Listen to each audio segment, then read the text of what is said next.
समस्त नाम प्रेमी सत्संगी श्रद्धालु ज्ञानी गुणी साधु सुज्ञजन तथा भागवत प्रेमी मानकु मोर सादर प्रणाम। तो सहित वेद पुराण कथा चैनल रे आपण मानकु बहुत बहुत स्वागत। प्रिय बंधुगण माने गला वीडियो रे आमे जय विजयंकर पूर्व जन्मर कथा प्रसंग रे आलोचना करथिले। वर्तमान प्रसंग चंद्रकला स्थान निर्णय और स्त्री पुरुषंक लक्षण। नारायण स्वामी को लोकमाता रमण मागिबार प्रभु श्री विष्णु कहले, रति शास्त्र न बुझी जी रमण करे ताहा पशु जंतुंक रमण परे लेखा हुए। ए कथा शुणी लक्ष्मी माता कर जोड़ी कहले, हे स्वामी रति शास्त्र विषय रे आपण कहंतु, मोर से विषय रे शुणिबा पई आग्रह अछि। आपणक मुखरु ए कथा शुणिले एहा संसारर लोक मानक उपरे आसीबा सहित जुग जुग को एक कथा रहिबो। देखिबा को गले एबे एठारे आउ केही पुरुष नाहंती। हे भावग्राही आपणक श्रीमुखरु एक कथा शुणिले मु कृतकृत्य हेबी।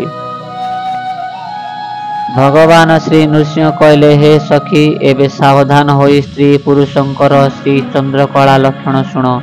पुरुष कला और रवि चंद्रकला स्त्री एमाने तिथि धरी जन्म होती।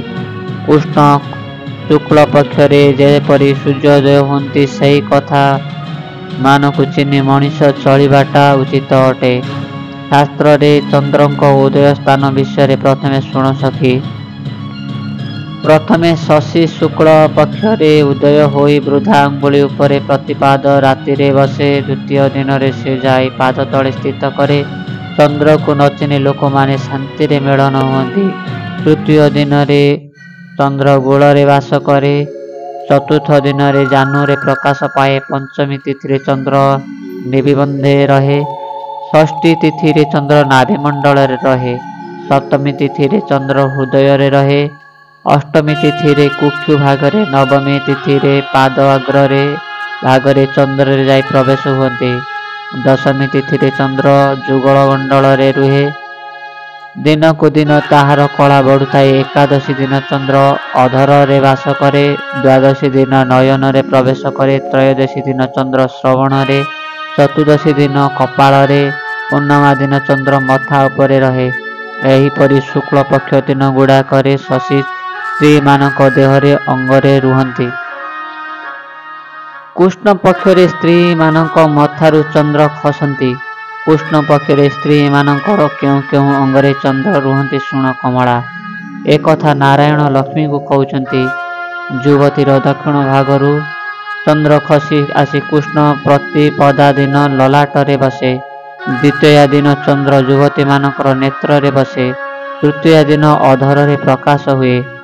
चतुर्थ दिन रे चंद्र कला कर्ण रे प्रकाश पाए। नृसिंह भगवान कहले, हे प्रिय पंचमी तिथि रे चंद्र युवती मानकर कुक्षु भाग रे रुहे। षष्ठी तिथि रे चंद्र युवती मानकर स्तन रे प्रकाश करे। सप्तमी दिन नाभि देश रे। अष्टमी तिथि रे नितंब रे। नवमी तिथि रे जानु रे। दशमी तिथि रे जंघ रे प्रकाश पाए। एकादशी दिन चंद्र युवती मानकर जानु रे थाए। चंद्र एही स्थान रे विश्राम करे। फल राति पाई जाए। द्वादशी रे चंद्र पाद गंठी रे। त्रयोदशी रे नख आगरे कई बंधरे और चतुर्दशी रे पाद आंगुली रे चंद्र रुहे। अमावास्या रे चंद्र युवती मानकर वृद्धा आंगुली रे रुहे। एही परि भावे चंद्र कला स्त्री मानक देहरे स्थित होई रुहे। नारायण स्वामी कहले, हे कमलिनी संसार रे चारि जातिर नारी अछंती। सेमानकर लक्षण कहूची शुण।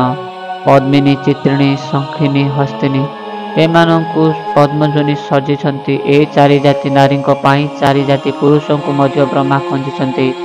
पुणी नृसिंह कहले, हे कमला एही चारि जाति पुरुष हेले शशक, हरिण, वृष, अश्व। एही चारि जाति पुरुष संसार रे अछंती। स्त्री चारि जाति और पुरुष चारि जाति संसार रे अछंती।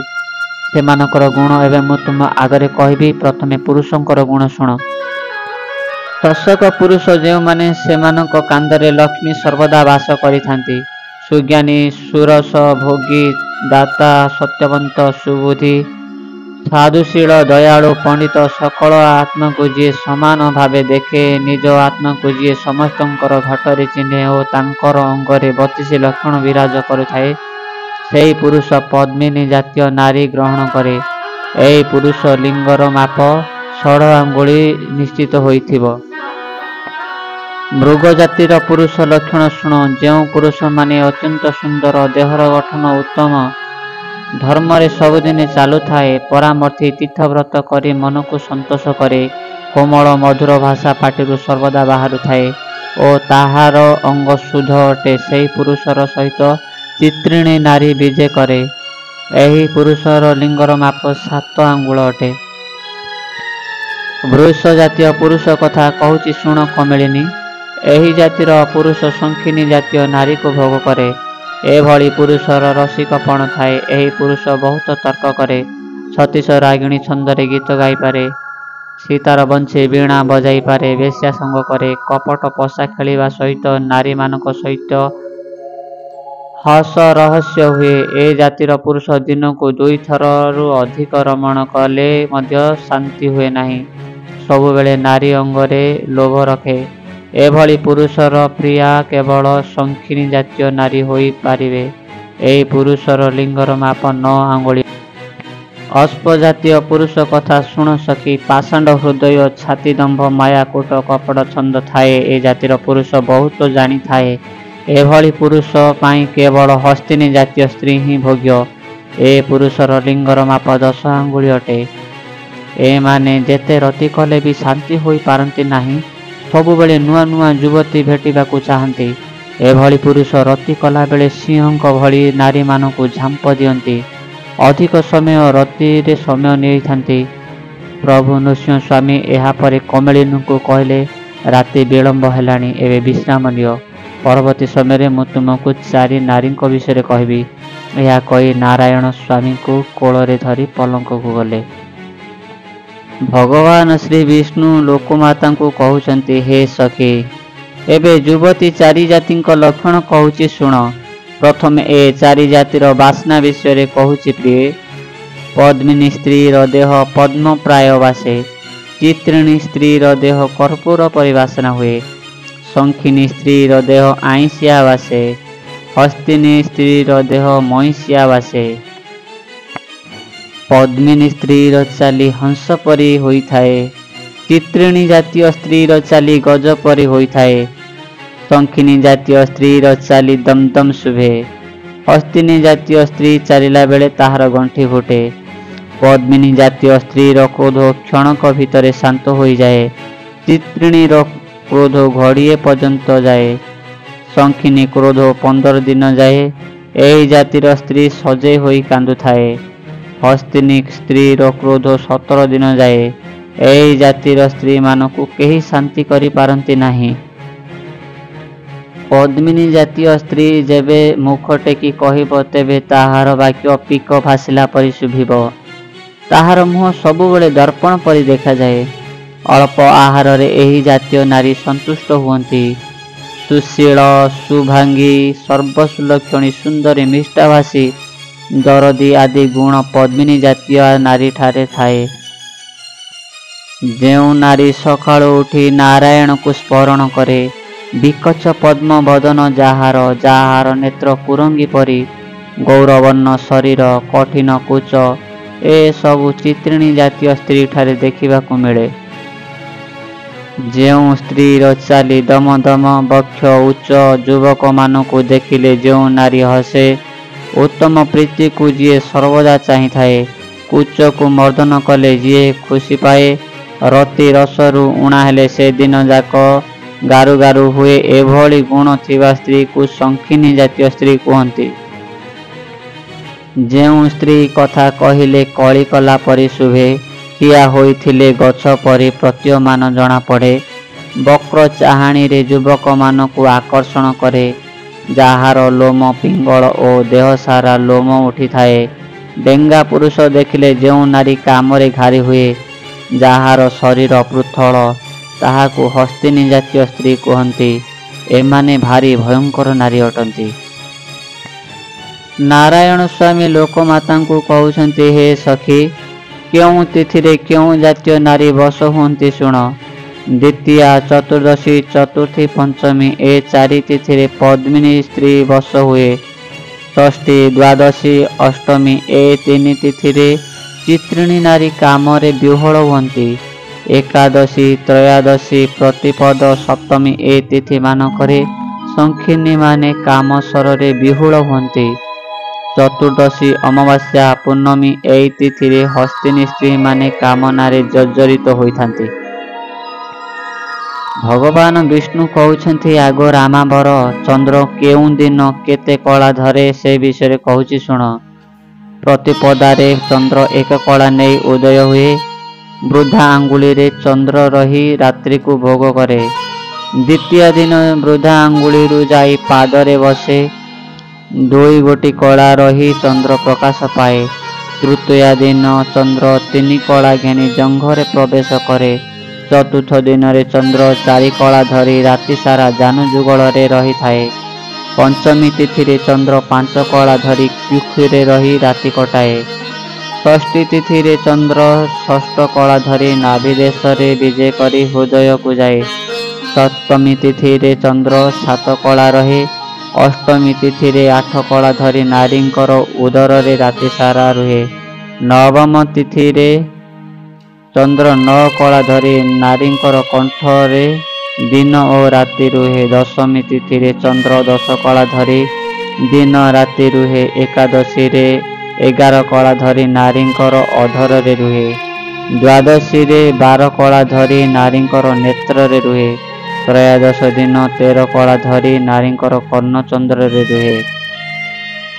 ଚତୁର୍ଦ୍ଦଶୀରେ 14 କଳା ଧରି ନାରୀଙ୍କର ଓଷ୍ଠରେ ରୁହେ। ରୋହିଣୀର କାନ୍ତ 16 କଳା ଧରି ପୂର୍ଣ୍ଣମୀ ଦିନ ନାରୀମାନଙ୍କର ମସ୍ତକରେ ରହେ। ନାରାୟଣ କହୁଛନ୍ତି ହେ କମଳିନୀ, ଏବେ କୃଷ୍ଣ ପକ୍ଷରେ ଚନ୍ଦ୍ର ନାରୀମାନଙ୍କର କେଉଁ ଅଙ୍ଗରେ ରୁହେ ଶୁଣ। କୃଷ୍ଣ ପକ୍ଷ ପ୍ରତିପଦାରେ ରୋହିଣୀର ସ୍ୱାଇଁ 15 କଳା ଧରି ନାରୀଙ୍କର ଲଲାଟରେ ରୁହେ। ଦ୍ୱିତୀୟ ଦିନ 14 କଳା ଘେନି ନେତ୍ରରେ। ତୃତୀୟ ଦିନ 13 କଳା ଧରି ଅଧରରେ।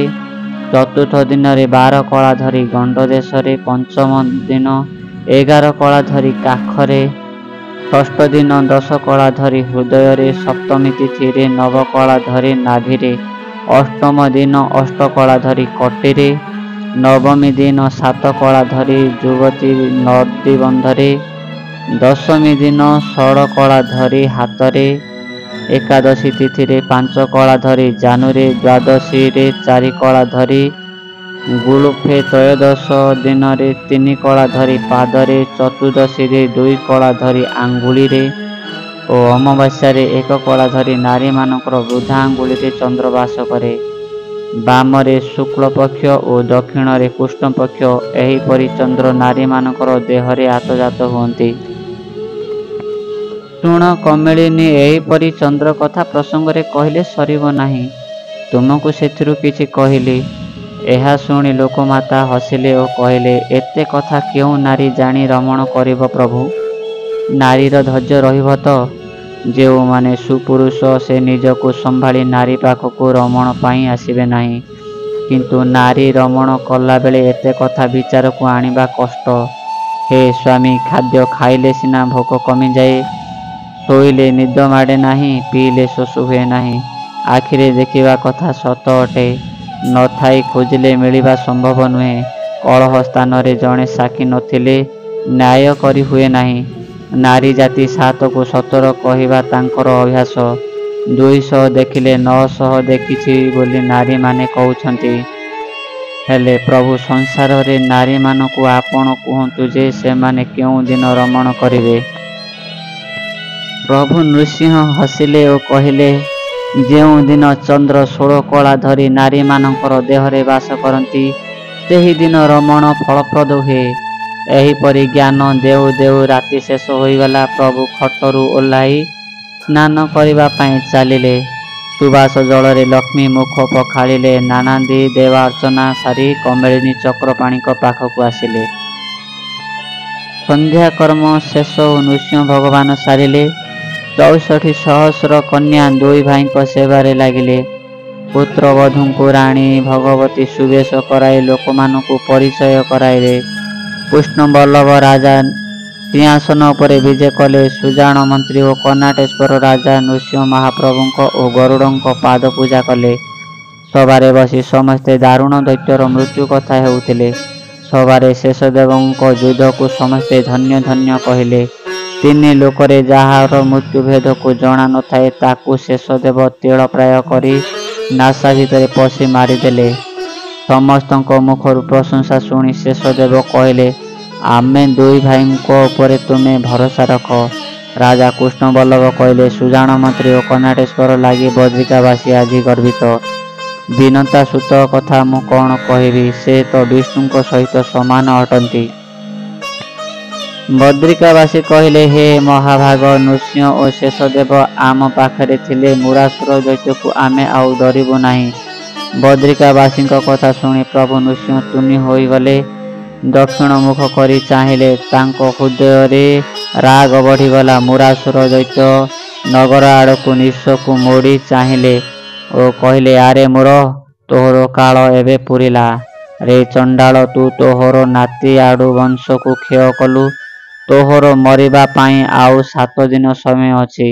ଏଇ 7 ଦିନ ସୁଖରେ ବଞ୍ଚି ରହ।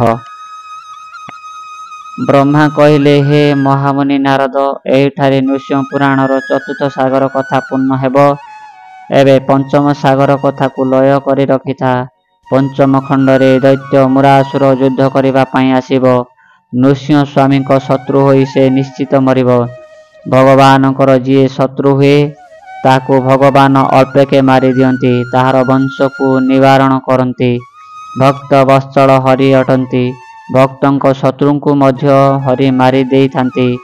ଭକ୍ତଙ୍କର ଧନୁଷର ପ୍ରଭୁ ଜଗଦୀଶ ଅଟନ୍ତି।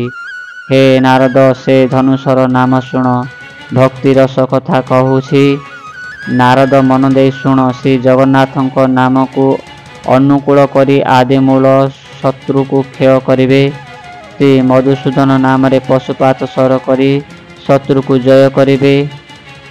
ମନକୁ ଧନୁ କରି ଗୋବିନ୍ଦ କୀର୍ତ୍ତନ କରି ସର ବିନ୍ଧିଲେ ଶତ୍ରୁ କ୍ଷୟ ହେବ। ହେ ସାଧୁଜନେ, ଶ୍ରୀ ନୃସିଂହ ନାମକୁ ସ୍ମରଣ କରି ସବୁବେଳେ ଯୁଦ୍ଧ କରିବାକୁ ଯିବ। ବ୍ରହ୍ମା କହିଲେ, ହେ ନାରଦ, ଏହିଠାରେ ନୃସିଂହ ପୁରାଣର 4ଥ ସାଗର ପୂର୍ଣ୍ଣ ହେଲା। ଇତି ଶ୍ରୀ ନୃସିଂହ ପୁରାଣ 4ଥ ସାଗର ସମାପ୍ତ। ଜୟ ଶ୍ରୀ ନରସିଂହ। ପ୍ରିୟ ସତ୍ସଙ୍ଗୀ ବନ୍ଧୁଗଣ ମାନେ, ଏହା ପରର ପ୍ରସଙ୍ଗ ଆମେ ଆଗାମୀ ଭିଡ଼ିଓରେ ଆଲୋଚନା କରିବା। ସେହି ଭିଡ଼ିଓ ଆସିବା ପର୍ଯ୍ୟନ୍ତ ଆପଣମାନେ ଭଗବାନ ନୃସିଂହଙ୍କ କୃପାରୁ ବହୁତ ଭଲରେ ରହିଥାନ୍ତୁ। ତା ସହିତ ଏହି ବେଦପୁରାଣ କଥା ଚ୍ୟାନେଲରେ ଯୋଡ଼ି ହୋଇ ରହିଥାନ୍ତୁ। ଚ୍ୟାନେଲର ପ୍ରତ୍ୟେକ ଭିଡ଼ିଓକୁ ସମ୍ପୂର୍ଣ୍ଣ ଭାବେ ନିଜେ ଦେଖିବା ସହିତ ନିଜର ସାଙ୍ଗସାଥୀମାନଙ୍କୁ ସେୟାର କରନ୍ତୁ, ଲାଇକ୍ କରନ୍ତୁ, ସବସ୍କ୍ରାଇବ୍ କରନ୍ତୁ। ଧନ୍ୟବାଦ।